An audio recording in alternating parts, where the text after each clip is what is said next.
Yan, good morning mga kaibi. So, andito lang kami sa ano. Yan, andito lang nakapwesto sa ano. Pero, malinis naman yung trabaho ko. Yan, so, semi-overhaul po ito mga kaibi. Ang napalitan po nito ay ano, mga bearing sa loob. Pin bearing at saka Conrad bearing.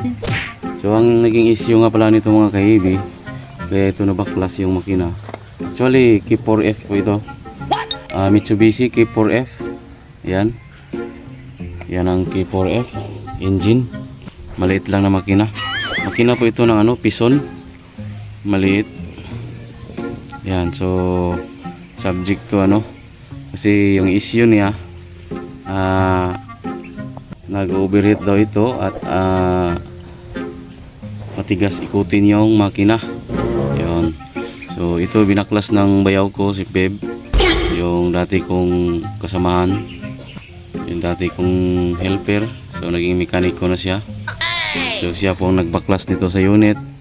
Siya ang nag-troubleshoot doon kasi matigas talaga ikutin yung makina. Kahit bago na yung starter, bago yung battery, kumpleto yung ground.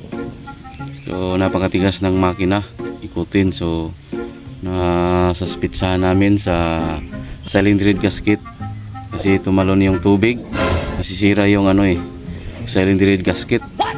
So ito yung nangyari, binaklas at na semi overhaul. Palitan ng gasket pa rin. Yan. Ito na yung bagong gasket, cylinder head gasket ng ano K4F. Yan. Yan Mitsubishi K4F. Yan, so bago na ito. Bago ring bearing, piston ring. Yan, bagong piston ring. Yan, nakabit na yung piston na 4. Bago na yung piston ring. Yan, so na semi overhaul siya. Bago mga bearing, gasket, bago rin yung filter. So ipagpatuloy pa namin yung ano, pag-assemble. Yan, ito po yung part 1. Yan, thank you mga kaibi. So sa bago ka pa sa channel ko, paki-subscribe na naman sa ano, sa baba. Please po. At paki-like and share at please don't skip ads kasi kayo po ang nagbibigay sahod or yun na nga, sahod para sa aming mga vlog, para may karagdagang vlog na naman kami magagamit namin sa aming video. Ayan mga kaibi, so thank you talaga sa inyong panonood. Sana'y huwag nyong i-skip ads. Ayan mga kaibi, so please subscribe at pakitawag na rin kung may kailangan kayong ipapaayos kahit saang lugar sa 0920-605-4323. Yan, this is Marvin Kaibi Vlog. Welcome back to my channel. Ayan. So stay tuned mga kaibi.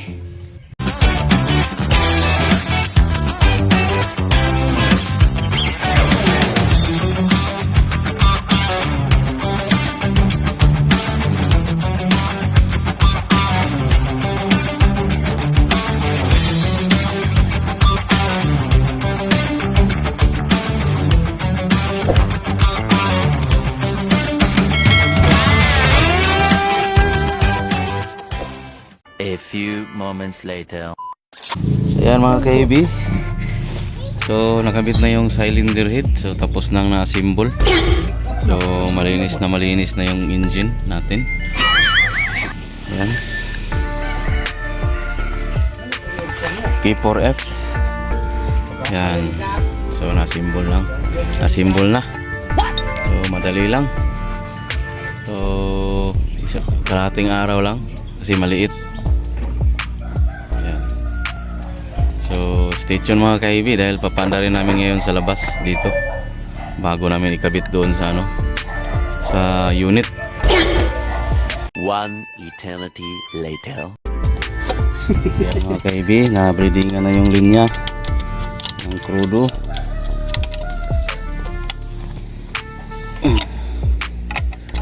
So papanda rin natin ngayon. Lagyan natin ng oil yung hydraulic pump nya, yung gear pump. K4F mga kaibi. Ay, masira. Yan, K4F, bagong overhaul. Okay. Yan, so, paandar na tayo guys. Start.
Yan.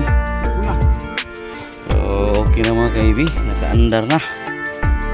Bagong Ay, Jis. overhaul.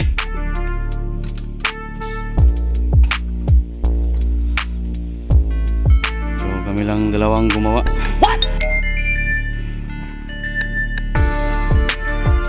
Yan, diba? Good job, good job.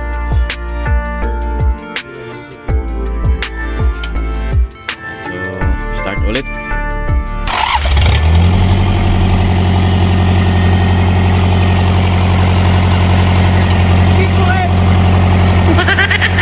K4F Mitsubishi.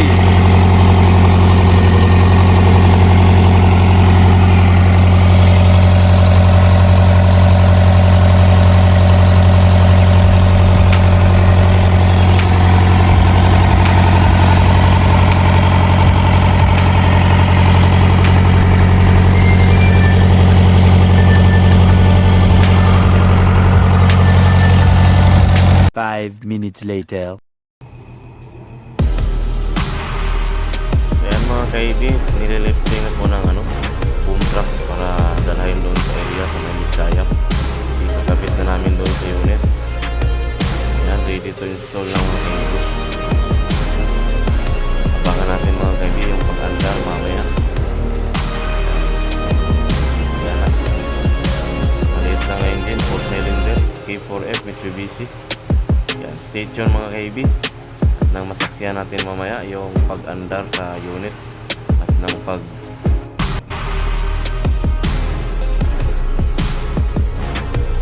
so yan si Babe, yung bayaw ko yung nakaitim na sa taas ng makina nag-assist.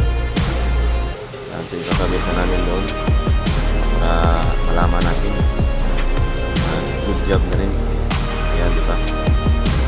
Thank you guys. Buti na lang may contract kasi kakabulot lang ng ngipin ko. 2,000 years later. So ayan mga kaibi, nakaandar na po yung ating pison. Nakabit na yung makina. Sinusog lang yung nagkabit at pinuntahan ko siya dito sa area.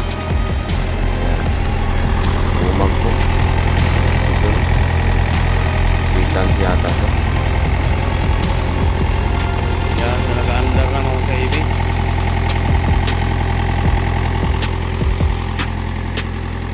Bagong overhaul. Muna yung oil. Dati. Oh, muna. Pero na bago. Kamay, kamay. Ganun pa.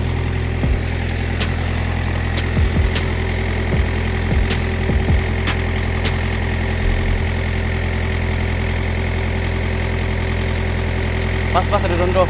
Concrete oy. Ana under yun.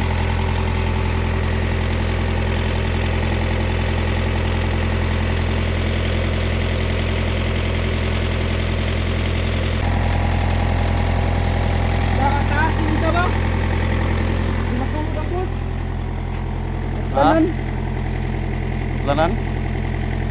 mga kaibi. Pison po ito, RTK 455. Bumag.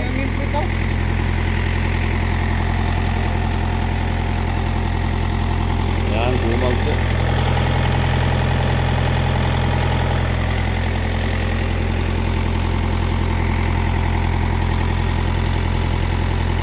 So, pangalawang andar na ito mga kaibi mula sa pag-overhaul. Nagka-andar ito sa labas.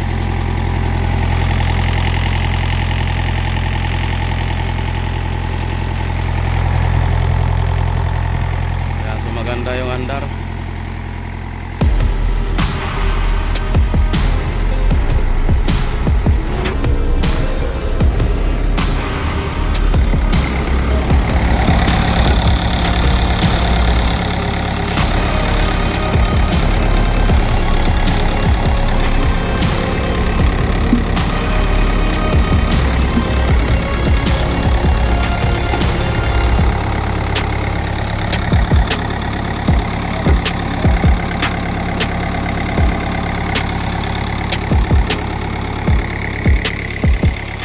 Completing po yung tinatrabaho nila.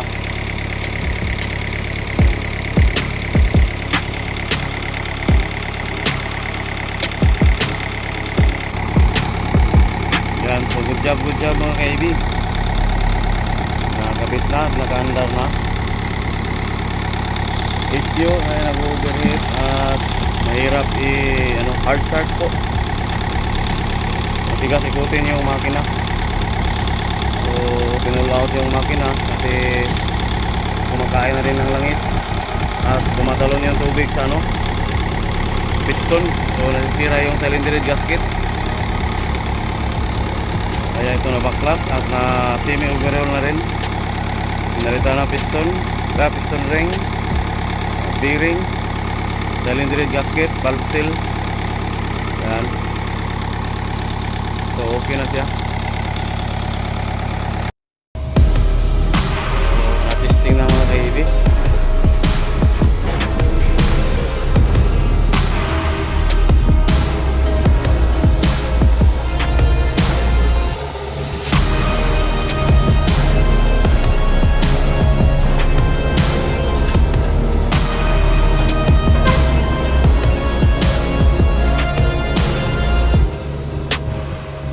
Yan, so good job.